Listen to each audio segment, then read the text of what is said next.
ವಾರ್ತೆಗಳ ವಿವರ. ದೊಡ್ಡಮನೆ ಮಗ, ಕೋಟ್ಯಾಂತರ ಅಭಿಮಾನಿಗಳ ಆರಾಧ್ಯ ದೈವ ಪವರ್ ಸ್ಟಾರ್ ಪುನೀತ್ ರಾಜ್ಕುಮಾರ್ ದೈಹಿಕವಾಗಿ ಆಗಲೇ ನಮ್ಮೊಂದಿಗೆ ಇಲ್ಲ. ಆದರೂ ಅವರ ನಟನೆ, ಜನಪರ ಕಾರ್ಯ ಎಂದಿಗೂ ಮರೆಯೋದಕ್ಕೆ ಆಗೋದಿಲ್ಲ. ಈಗ ಅವರ ಹುಟ್ಟುಹಬ್ಬವನ್ನ ನಾಡಿನ ತುಂಬೆಲ್ಲ ಸಡಗರ ಸಂಭ್ರಮದಿಂದ ಆಚರಿಸಲಾಗುತ್ತಿದೆ. ಅದರಂತೆ ಶಿವಮೊಗ್ಗದಲ್ಲಿ ಕರ್ನಾಟಕ ರತ್ನ ಪುನೀತ್ ರಾಜ್ಕುಮಾರ್ ಹುಟ್ಟುಹಬ್ಬದ ದಿನವನ್ನ ಅಭಿಮಾನಿಗಳು ವಿಶೇಷವಾಗಿ ಆಚರಿಸಿದ್ದಾರೆ. ಅಪ್ಪು ಭೋಜನ ಪ್ರಿಯರಾಗಿದ್ರು. ಅದರಲ್ಲೂ ಸಹ ಮಾಂಸಾಹಾರ ಊಟ ಅಂದ್ರೆ ಅಪ್ಪುಗೆ ಪಂಚಪ್ರಾಣ. ತಮ್ಮ ತಂದೆ ಡಾಕ್ಟರ್ ರಾಜ್ಕುಮಾರ್ ಅವರಂತೆ ಊಟ ಅಂದ್ರೆ ಅವರಿಗೆ ಅಚ್ಚುಮೆಚ್ಚು. ಅದರಲ್ಲೂ ಮೆಜೆಸ್ಟಿಕ್ ನಲ್ಲಿ ಇರ್ತಕ್ಕಂಥ ನವಯುಗ ಹೋಟೆಲ್ನ ಚಿಕನ್ ಬಿರಿಯಾನಿ ಹಾಗೆ ನಾಟಿ ಶೈಲಿಯ ಚಿಕನ್ ಊಟ ಮತ್ತು ಪಲಾವ್ ಅಂದ್ರೆ ಅವರಿಗೆ ಬಹಳ ಖುಷಿಯಂತೆ. ಈ ಹಿನ್ನೆಲೆಯಲ್ಲಿ ಅವರ ಅಭಿಮಾನಿ ಬಳಗದಿಂದ ಇಂದು ಗೋಪಿ ವೃತ್ತದಲ್ಲಿ, ನಮ್ಮ ಶಿವಮೊಗ್ಗದ ಗೋಪಿ ವೃತ್ತದಲ್ಲಿ 5,000ಕ್ಕೂ ಹೆಚ್ಚು ಜನರಿಗೆ veg dum biryani, ice cream ಮತ್ತು ಜ್ಯೂಸ್ ಅನ್ನ ವಿತರಿಸಲಾಯಿತು. ಕರ್ನಾಟಕದ ರಾಜರತ್ನ ಎಂದೇ ಖ್ಯಾತರಾಗಿದ್ದ ನಟ ಪುನೀತ್ ರಾಜ್ಕುಮಾರ್ ನಮ್ಮನ್ನಾಗಲೇ ಇಷ್ಟು ದಿನಗಳು ಆದರೂ ಆ ಪರಮಾತ್ಮನ ನೆನಪು ಅಭಿಮಾನಿಗಳ ಮನದಲ್ಲಿ ಜೀವಂತ ಆಗಿದೆ. ಅಪ್ಪು ಇಂದು ನಮ್ಮೊಂದಿಗಿದ್ದಿದ್ರೆ 51ನೇ ವರ್ಷದ ಹುಟ್ಟುಹಬ್ಬವನ್ನ ಆಚರಿಸಿಕೊಳ್ತಿದ್ರು. ಈಗ ಅಭಿಮಾನಿಗಳೇ ತಮ್ಮ ನೆಚ್ಚಿನ ನಟನ ಹುಟ್ಟುಹಬ್ಬವನ್ನ ವಿಭಿನ್ನವಾಗಿ ಆಚರಿಸಿದ್ದಾರೆ. ಅವರ ಹೆಸರಿನಲ್ಲಿ ಪುಣ್ಯ ಕಾರ್ಯಗಳು ಜರುಗ್ತಾ ಇವೆ. ನಗುಮೊಗದ ಒಡೆಯ ಎಂದೇ ಖ್ಯಾತರಾಗಿದ್ದ ಅಪ್ಪು ನಮ್ಮೊಂದಿಗಿಲ್ಲ ಅನ್ನೋದು ಬಹಳ ಬೇಸರದ ಸಂಗತಿ. ಆದರೆ ಅವರ ನೆನಪುಗಳು ಅಭಿಮಾನಿಗಳ ಮನದಲ್ಲಿ ಅಚ್ಚಳಿಯದೆ ಉಳಿದಿದೆ.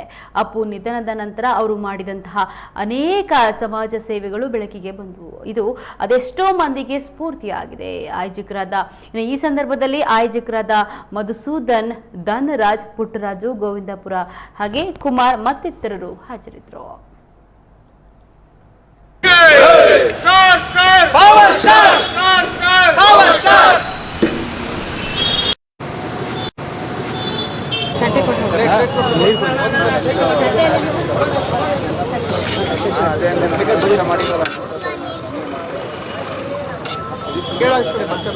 ಕೇಳಿಸ್ಕೊಳ್ರಿ, ತಟ್ಟೆಯಲ್ಲಿ ಬಿಡ್ಬೇಡ್ರಿ. ಈ ಕಡೆ ಬಂದ್ರೆ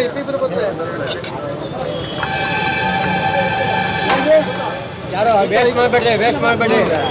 ಕೇಳಿಸ್ಕೊಳ್ರಿ, ತಟ್ಟೆಯಲ್ಲಿ ಬಿಡ್ಬೇಡಿ. ನೀವು ಮಾಡಿದ್ರೆ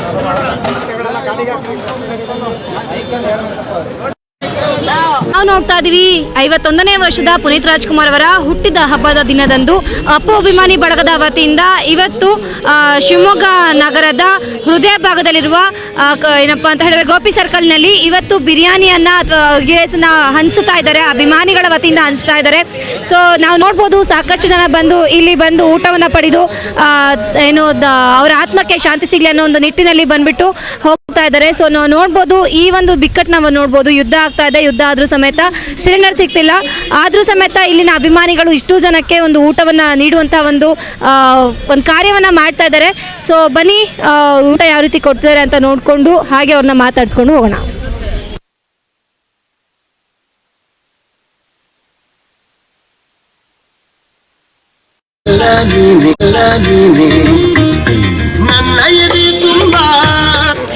ನಾವು ನೋಡ್ಬೋದು, ಡಾಕ್ಟರ್ ಪುನೀತ್ ರಾಜ್ಕುಮಾರ್ ಅವರ ಬಳಗದ ವತಿಯಿಂದ ಇವತ್ತು ಊಟವನ್ನು ಹಂಚ್ತಾ ಇದ್ದಾರೆ. ಸೊ ಬನ್ನಿ ಮಾತಾಡ್ಸೋಣ. ಹಾಯ್ ಸರ್, ನಿಮ್ಮ ಹೆಸರು? ಧನರಾಜ್ ಅಂತ ಹೇಳಿ.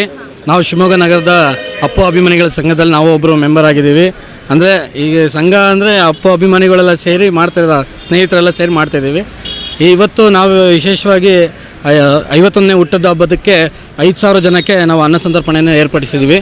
ಹಾಗೂ ಜ್ಯೂಸು ಮತ್ತು ಐಸ್ ಕ್ರೀಮು, ತಂಪಾದ ಪಾನೀಯಗಳು ವಿವಿಧವಾಗಿ ನಮ್ಮ ಸ್ನೇಹಿತರೆಲ್ಲ ಮಾಡುತ್ತಿದ್ದಾರೆ. ಇವತ್ತು ನಮ್ಮ ಭಾಗದಲ್ಲಿ ಏನು ಸಮಸ್ಯೆ ಅಂದರೆ ಸಿಲಿಂಡ್ರ್ ಇರಲಿಲ್ಲ. ಆದರೂ ಸಹ 5 ಗಂಟೆಗೆ ಶುರು ಮಾಡಿ ಸೌದೆ ಒಲೆಯಿಂದ ಇವತ್ತು ವಿಶೇಷವಾಗಿ ದಮ್ ಬಿರಿಯಾನಿಯನ್ನು ಮಾಡಿದ್ದೀವಿ. ಎಲ್ಲ ನಮ್ಮ ಅಪ್ಪು ಅಭಿಮಾನಿಗಳು ಬಂದು ಇವಾಗ ಭಾಗವಹಿಸಿ ಸ್ವೀಕರಿಸಿದ್ದಾರೆ. ಅದು ತುಂಬ ಖುಷಿ ಆಗ್ತಾ ಇದೆ. ಇದೇ ರೀತಿ ನಮಗೂ ಇನ್ನೂ ಶಕ್ತಿ ಕೊಡಲಿ, ಅವರ ಕುಟುಂಬಕ್ಕೂ ಸಹ ದೇವರ ಆಶೀರ್ವಾದ ಮಾಡಲಿ ಅಂತ ಕೇಳ್ಕೊತೀವಿ. ಸರ್, ಸಂತೋಷ್ ಅಂತೇಳಿ 51ನೇ ಹುಟ್ಟುಹಬ್ಬ ಮಾಡ್ತೀವಿ. ಪುನೀತ್ ರಾಜ್ಕುಮಾರ್ ಖುಷಿ ಆಗುತ್ತೆ. ನಮ್ಮ ಸ್ನೇಹಿತರು ಹಿಂಗೆ ವರ್ಷ ಮಾಡ್ದಾಗ ನಾನು ನೋಡ್ತಾನೆ ಇದ್ದೆ. ಹಾಗಾಗಿ ನಾನು ನಿಮ್ಮ ಜೊತೆಗಿದ್ದೀನಿ, ನಿಮ್ಮ ಸಹಕಾರ ಯಾವತ್ತೂ ನಾನು ಮಾಡ್ತೀನಿ ಅಂತೇಳಿ ನಾನು ಖುಷಿಯಾಗಿ ನಾನೇ ಬಂದಿದ್ದೀನಿ. ಅವ್ರ ಜೊತೆ ಸೇರ್ಕೊಂಡು ಮಧು ಮತ್ತು ನಮ್ಮ ಧನರಾಜ್ ಅವರೆಲ್ಲ ಬಂದು ಒಟ್ಟಿಗೆ ಮಾಡ್ತಾಯಿದ್ದಾರೆ ಫಂಕ್ಷನ್. ತುಂಬ ಖುಷಿ ಅನಿಸ್ತಿದೆ. ನೋಡಿದ್ರಲ್ಲ ವೀಕ್ಷಕರೇ, 5,000 ಜನಕ್ಕೆ ಅದು ಒಲೆಯಲ್ಲಿ ಕೂಡ ಒಂದು ಅಡುಗೆ ಮಾಡೋದು ತುಂಬಾ ಕಷ್ಟವಾದ ಸಂಗತಿ. ಈ ರೀತಿಯಾಗಿ ಮಾಡ್ತಿದ್ದಾರೆ. ಬನ್ನಿ ಇನ್ನೊಬ್ರು ನಾವು ಮಾತಾಡ್ಸೋಣ. ಸರ್ ಹಾಯ್, ನಿಮ್ಮ ಹೆಸರು? ನಮಸ್ತೆ, ಸಂತೋಷ್ ಅಂತ. ಸೊ ಇದು 51ನೇ ವರ್ಷದ ಪುನೀತ್ ರಾಜ್ಕುಮಾರ್ ಅವರ ಹುಟ್ಟುಹಬ್ಬ ಆಚರಣೆ ಎಲ್ಲ ಇಡೀ ಸ್ಟೇಟಲ್ಲಿ ಮಾಡ್ತಾಯಿದ್ದಾರೆ. ಅದೇ ರೀತಿ ನಮ್ಮಲ್ಲೂ ಸುತ್ತಲೂ ಗೋಪಿ ಸರ್ಕಲ್ ಹತ್ರ ನಾವು ಮಾಡ್ತಾಯಿದ್ದೀವಿ. ನಮ್ಮ ಎಲ್ಲ ಸ್ನೇಹಿತರಾದ ಧನರಾಜ್ ಆಗಲಿ, ಸಂತೋಷ್ ಆಗಲಿ, ಮಧು ಅವರಾಗಲಿ ಎಲ್ಲರೂ ಸೇರ್ಕೊಂಡು ಅವರೆಲ್ಲ ಸ್ನೇಹಿತರು, ವೆಂಕಟೇಶ್ ಅವರು ಎಲ್ಲ ಸ್ನೇಹಿತರುಗಳು ಸೇರಿಕೊಂಡು 5,000 ಜನಕ್ಕೆ ಊಟ ಕೊಡುವಂಥದ್ದು ಈ ಟೈಮಲ್ಲಿ ಭಾಳ ಕಷ್ಟ. ಅದರಲ್ಲೂ ಸುತ್ತಲೂ ಗ್ಯಾಸ್ ಇಲ್ಲದ ಟೈಮಲ್ಲಿ ಸೊ ಒಲೆ ಉರಿಯಲ್ಲಿ ಮಾಡ್ತಾಯಿದ್ದಾರೆ. ಸೊ ನಿಜವಾಗ್ಲೂ ಈ ಥರನೇ ವರ್ಷ ಈ ಥರನೇ ಮಾಡ್ತಾಯಿರಲಿ ಅಂತೇಳಿ ಇಷ್ಟಪಡ್ತೀವಿ ನಾವು. Thank you madam. ಈಗಾಗಲೇ ನಾವು ಬೆಳಗ್ಗೆ ಒಂದು 5 ಗಂಟೆಯಿಂದನೇ, ಯಾಕೆಂತಂದರೆ ನಮಗೆ ಗ್ಯಾಸ್ ಸಿಗುತ್ತೆ ಅಂತ ನಾವು ನಂಬ್ಕೊಂಡಿದ್ವಿ. ಮತ್ತೊಂದು ಸುಮಾರು ಒಂದು 5,000 ಜನಕ್ಕೆ ನಾವು ಇಷ್ಟೆಲ್ಲ ತಯಾರಿ ಮಾಡಿಕೊಂಡು ಬೆಳಗ್ಗೆ ನಮಗೆ ಶಾಕ್ ನಿಜಕ್ಕೂ ಕಾದಿತ್ತು. ಯಾಕೆ ಗ್ಯಾಸ್ ತರೋಕ್ಕೆ ಅಂತ ಹೋದವರಿಗೆ ಅಲ್ಲಿ ಗ್ಯಾಸ್ ಇಲ್ಲ ಅಂದ್ಬಿಟ್ರು ಸಡನ್ನಾಗಿ. ಕೊನೆಗೆ ನಮ್ಮ ಅಡುಗೆ ಭಟ್ರು ಸುಬ್ರಹ್ಮಣ್ಯ ಅವರು ನಮಗೊಂದು ಆಶ್ವಾಸನೆ ಕೊಟ್ಟರು, ಧೈರ್ಯವಾಗಿರಿ, ನೀವು ಚಿಂತೆ ಏನು ಮಾಡೋದು ಬೇಡ, ಒಲೆಯಲ್ಲಿ ನಾನು ಮಾಡಿಕೊಡ್ತೀನಿ ಅಂತೇಳಿ ಅವ್ರು ಭರವಸೆ ಕೊಟ್ಟು ನಮಗೊಂದು ಶಕ್ತಿ ತುಂಬಿದ ಮೇಲೆ ನಾವು ಇಷ್ಟೊಂದು ಉತ್ಸಾಹಕತೆಯಿಂದ ನಾವೆಲ್ಲ ಸ್ನೇಹಿತರೆಲ್ಲ ನಾವು ಒಗ್ಗೂಟು ಮಾಡಿದ್ದೀವಿ. ಸಾರ್ವಜನಿಕರು ಕೂಡ ಈಗೆಲ್ಲ ಬರ್ತಾ ಇದ್ದಾರೆ. ಇನ್ನೂ ಕೂಡ ಹೆಚ್ಚಿನ ರೀತಿಯಲ್ಲಿ ಆಗಮಿಸಬೇಕು ಅಂತ ನಾವು ಆಸೆ ಪಡ್ತೀವಿ. ಹೆಚ್ಚಿನ ರೀತಿಯಲ್ಲಿ ಅಭಿಮಾನಿಗಳು, ಸಾರ್ವಜನಿಕರು ಯಾರೇ ಬಂದ್ರೂ ಕೂಡ ಅಡುಗೆ ಇನ್ನೂ ತಯಾರಾಗೋಷ್ಟು ಎಲ್ಲ ತಯಾರಿನೂ ಕೂಡ ನಾವು ಮಾಡ್ಕೊಂಡಿದ್ದೀವಿ ಈಗಾಗಲೇ. ಹಾಗಾಗಿ ತಮ್ಮ ಮಾಧ್ಯಮದ ಮೂಲಕ ಎಲ್ರಿಗೂ ನಾನು ಪ್ರತ್ಯಕ್ಷವಾಗಿ ಮತ್ತು ಪರೋಕ್ಷವಾಗಿ ಯಾರ್ಯಾರು ಸಹಕಾರ ನೀಡಿದ್ರು ಅವರೆಲ್ಲರಿಗೂ ಕೂಡ ನಾನು ಅಭಿನಂದನೆಗಳನ್ನು ಸಲ್ಲಿಸ್ತೀನಿ. ವೀಕ್ಷಕರ 5,000 ಜನಕ್ಕೆ ಅದಕ್ಕಿಂತ ಹೆಚ್ಚಾಗಿ ಬರುವಂತಹ ಜನಕ್ಕೂ ಕೂಡ ಊಟದ ವ್ಯವಸ್ಥೆನ ಮಾಡೋಕ್ಕೆ ನಾವೆಲ್ಲ ಅಪ್ಪು ಅಭಿಮಾನಿ ಬಳಗದ ವತಿಯಿಂದ ನಾವು ರೆಡಿ ಇದ್ದೀವಿ ಅಂತ ಹೇಳ್ತಾ ಇದ್ದಾರೆ. ಸೊ ಬನ್ನಿ ಇನ್ನೊಬ್ರು ಬಂದಿದ್ದಾರೆ, ಮಾತಾಡ್ಸೋಣ. ಸರ್ ಹಾಯ್, ನಿಮ್ಮ ಹೆಸರು?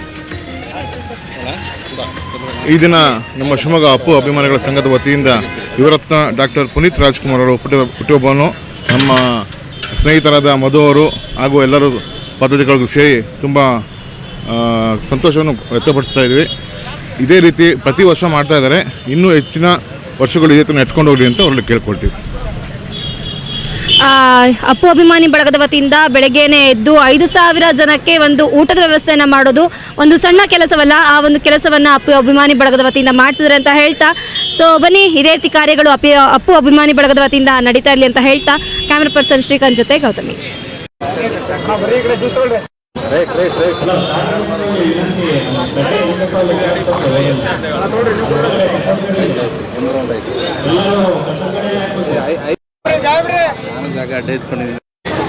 ಸೈಡ್ ಅಣ್ಣ ಒಂಚೂರು